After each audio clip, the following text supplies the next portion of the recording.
मेरा नाम ममता है। आज मैं आपको अपनी कहानी सुनाने वाली हूँ। आज ही मेरे शादी गौतम से हुई है। शादी एक अच्छे बड़े घर में हुई है। पैसों की कोई कमी नहीं थी। मैं और मेरे पिता अपने आप को बड़े खुशकिस्मत मानते थे कि हमें ऐसा घर मिला है। सभी रिश्तेदार भी कह रहे थे कि ममता के तो भाग्य खुल गए, किस्मत वाली है। हम लोग उनके मुकाबले कुछ भी नहीं हैं। पिताजी के पुराने परिचित होने की वजह से मेरी शादी उस घर में हो गई। शादी के बाद मैं पहली बार उस घर में गई।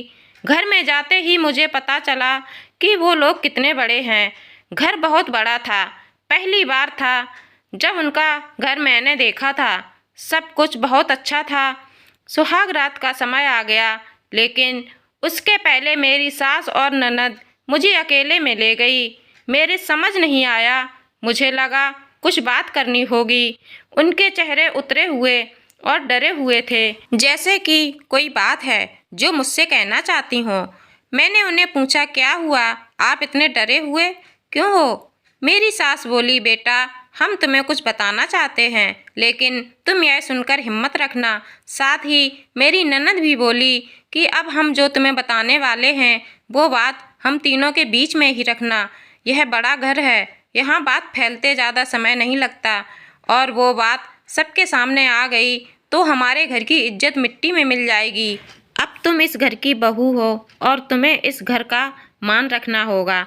उनकी बात सुनकर मैं सच में थोड़ा डर गई।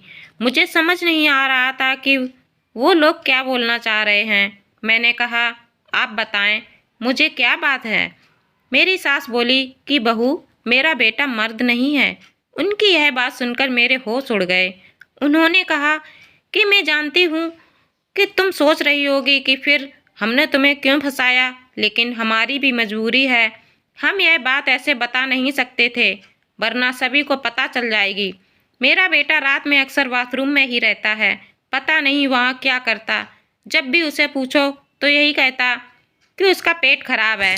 कमरे में जाने के पहले अपने पति के लिए यह बातें सुनकर मुझे समझ नहीं आ रहा था कि मैं क्या करूं। मेरी ननद कहती है कि तुम उससे बात करना, थोड़ा समय उसके साथ बिताओ, फिर उससे खुलकर बात करो। अगर कुछ हो सकता है तो हम जरूर करेंगे। हम तुम्हारे साथ हैं, तुम्हें अकेला नहीं छोड़ेंगे। सुहाग रात वाली रात यह सब सुनकर मैं अपने कमरे में जा रही थी। मुझे अब डर लगने लगा था। मैं कमरे में यही सब सोच रही थी कि मेरे पति गौतम कमरे में आए। कमरे का दरवाज़ा बंद किया और दरवाजे से ही पेट पर हाथ लगाते हुए आए। बिस्तर पर मेरी तरफ पीट करके बैठे और बोले कि उनका पेट खराब है, और कुछ ही सेकंड में वो उठकर बाथरूम में चले गए। बिल्कुल वैसा ही हुआ जैसा कि मेरी सास ने मुझसे कहा था। पेट खराब हो तो थोड़ी देर बाद वो बाथरूम से बाहर आ जाते, लेकिन वो करीब 1 घंटे तक बाथरूम में ही रहे।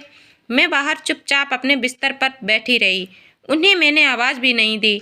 बस यही सब सोचते सोचते मैं बिस्तर पर लेट गई। करीब 2 घंटे बाद वो बाथरूम से निकले। मेरा अब उनसे बात करने का मन ही नहीं था। मुझे लगा कि मेरे साथ धोखा किया गया। वो चुपचाप अपने बिस्तर की साइड पर जाकर सो गए।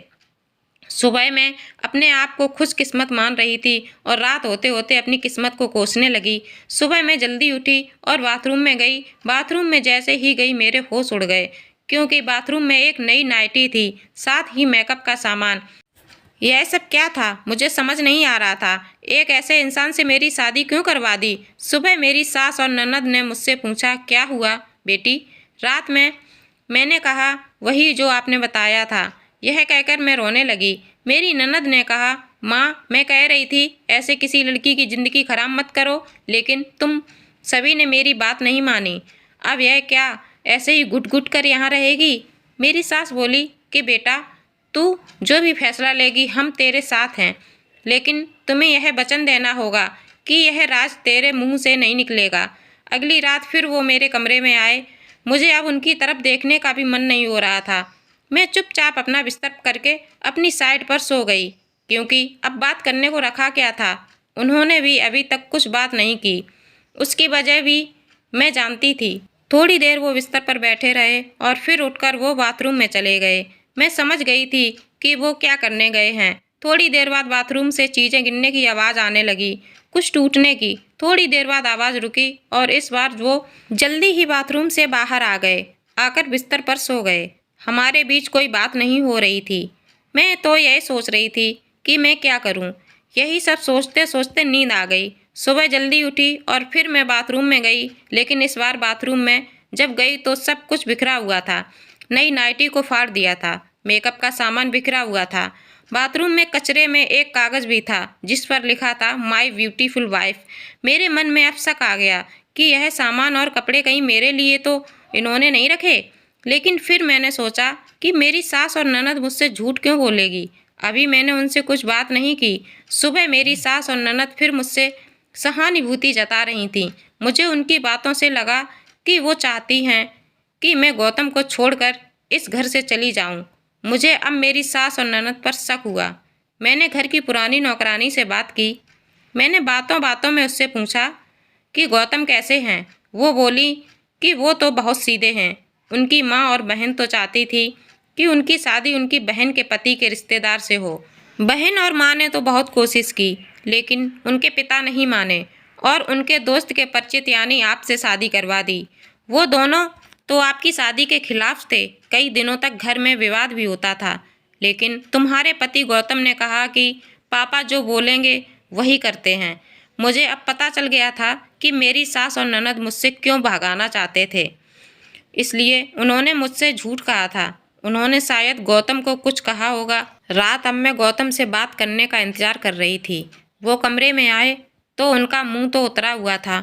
यह पहली बार था जब मैं उनसे बात करने वाली थी।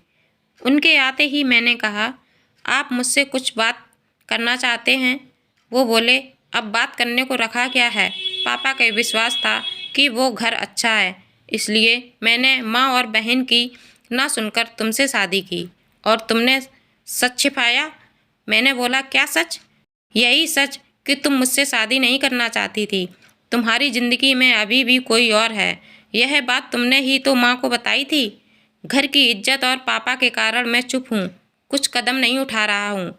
और मैंने भी देख लिया, सुहाग रात वाली रात ज़िंदगी में बहुत स्पेशल होती है, लेकिन मेरे बाथरूम में 2 घंटे रहने पर भी तुम्हें फ़र्क नहीं पड़ा।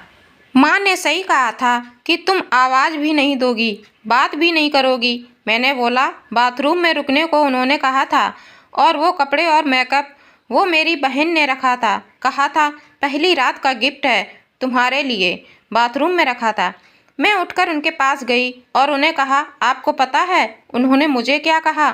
फिर मैंने उन्हें सारी बात समझाई।